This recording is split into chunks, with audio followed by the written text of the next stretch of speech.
आज की कहानी है शेखर और सपना की। दोनों कॉलेज में पढ़ते थे, एक दूसरे से शादी करना चाहते थे, पर घर वाले थे कि मान ही नहीं रहे थे।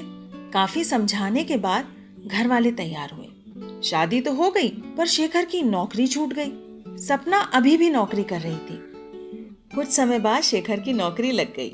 उन दोनों ने एक कार भी खरीद ली। सपना का तो मन था कि लंबी वाली कार खरीदें, पर पैसा कम होने की वजह से छोटी कार से ही संतोष करना पड़ा। अब समस्या ये थी कि उनके पास उनका अपना घर नहीं था, किराए के फ्लैट पे रहते थे। तो खोजबीन शुरू हो गई।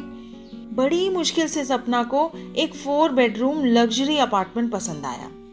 दोनों ने जी कड़ा करके खरीद तो लिया, पर अब 50,000 रुपए महीना तो घर और कार का लोन चुकाने में ही निकल जाता था। थोड़ा बहुत बचता था तो घर के रोजमर्रा के खर्चे, फिल्म देखने और बाहर होटल में खाना खाने में खर्च हो जाता था। बीच बीच में घर का सामान जैसे टीवी और फ्रिज भी चेंज करना पड़ता था, उसमें भी खर्च होता। ऊपर से रिश्तेदार आ जाते तो उनका बजट ही बिगड़ जाता। इसी बीच शेखर का छोटा सा एक्सीडेंट भी हो गया, पर भगवान की कृपा से बाल बाल बच गया। कुल मिलाकर उनका जीवन बड़ी परेशानी में बीत रहा था। थक हार कर उन्होंने निर्णय किया कि किसी बुद्धिमान व्यक्ति से सलाह ली जाए। कोई ऐसा व्यक्ति जो अपने जीवन से बहुत खुश हो, उससे बात की जाए। तो ढूंढ शुरू हो गई।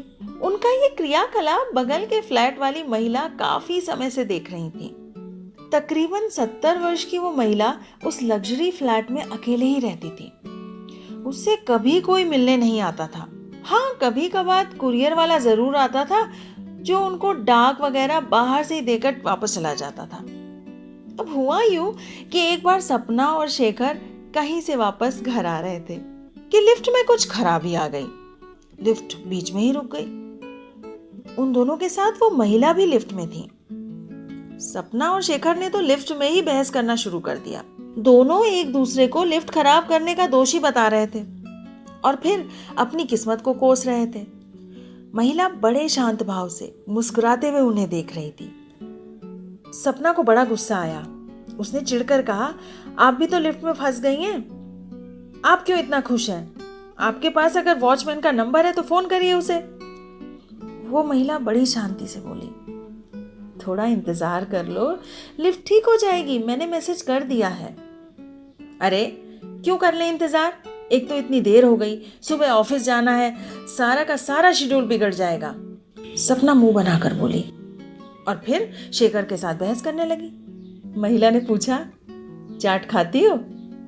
सपना ने शेखर को देखा और फिर महिला को देखा और कहा, हाँ तो? महिला ने कहा, गोलगप्पे तो जरूर खाती होगी, वो भी खूब तीखे पानी वाले। सपना ने हिचकिचाते हुए कहा, हाँ तो क्या? फिर महिला बोली, गुलाब जामुन, रसमलाई, गाजर का हलवा। इस बार शेखर सपना से पहले ही बोल पड़ा, सब बहुत पसंद है। अब तो मुझे भूख लगने लगी सपना, आज देखो पाव भाजी बनाना और सुबह के भरवा करेले भी है ना, डेजर्ट में मैंगो आइसक्रीम खाएंगे। तभी सपना को कुछ याद आया। उसने महिला से कहा, पर आप हमसे ये क्यों पूछ रही हैं? महिला फिर मुस्कुराई और बोली, डिनर टेबल पर तो हमें सब चाहिए, नमकीन, मीठा, तीखा, खट्टा, कसैला, पर जिंदगी की टेबल पर सिर्फ मीठा क्यों? अब चौंकने की बारी सपना और शेखर की थी। शेखर बोला, क्या कहा आपने? फिर से बोलिए जरा। महिला ने कहा, मैं तुम दोनों को बहुत दिनों से ऑब्जर्व कर रही हूँ, तुम्हारे बगल वाले फ्लैट में ही रहती हूँ। मुझे लगता है कि तुम दोनों बहुत परेशान रहते हो लाइफ से, वो भी लाइफ की इतनी खूबसूरत स्टेज पर, इसीलिए समझा रही हूँ। देखो, लाइफ में हर जगह तो हमें चेंज या वैरायटी चाहिए। हम एक जैसा खाना खाना पसंद नहीं करते, एक तरह के कपड़े पहनना पसंद नहीं करते, एक ही जगह घूमना पसंद नहीं करते, और तो और एक ही मूवी बार बार नहीं देखते। मूवी भी हमें वो पसंद आती है जिसमें मेन कैरेक्टर बड़ी परेशानियां सहकर भी अपनी मंजिल को पाकर दम लेता है। हीरो जब विलेन को मारता है तो हम तालियां बजाते हैं, विलेन जब हीरो को मारता है तो हम गुस्सा करते हैं, उसके दुख पर आंसू बहाते हैं, उनकी खुशी पर खुश हो जाते हैं। कुल मिलाकर हम हर रस का आनंद लेते हैं।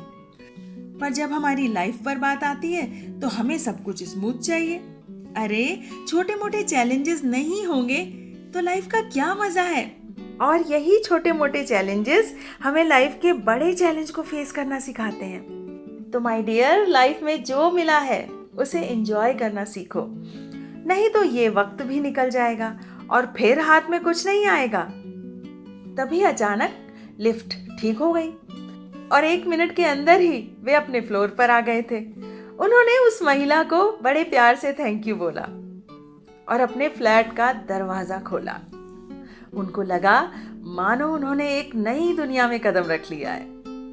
दोस्तों, समय का पहिया चलता रहता है और जिंदगी में अच्छा और बुरा वक्त आता जाता रहता है। जीवन तो बस अच्छी बुरी बातों का ताना बाना ही है।